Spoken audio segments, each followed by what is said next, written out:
Good day mga kanisker. Ito ang customer natin ay galing pa ng Tayabas, Quezon para ipatingin ang kanilang Nissan NV350 na low power.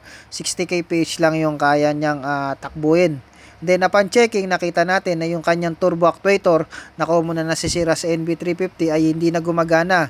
So okay naman yung wiring, walang problema sa wiring, supply and then yung harness okay naman. Then, yan, pag in-start mo siya, hindi siya nagre-react. Dapat po yan, pag in-start, aangat po yan. Then, kapag ni-revolution, bababa siya. Ayan. Pag ganyan po, common na nasira dyan is yung motor. Then, after natin siya mapalitan, ito na po yung resulta. Then, pag in-start siya, ay aangat na po siya. Ayan, nakita nyo naman na umangat. So, kapag ganyan, is okay na siya. So, hindi wala pong tulong ng turbo kapag sira po ang inyong turbo actuator. Yan. Kaya kapag kayo ay nasira sa daan, isa yan sa mga dapat yung i-check. Maraming salamat po at God bless sa inyong lahat. Sana makatulong ang video na to sa mga naka NV350.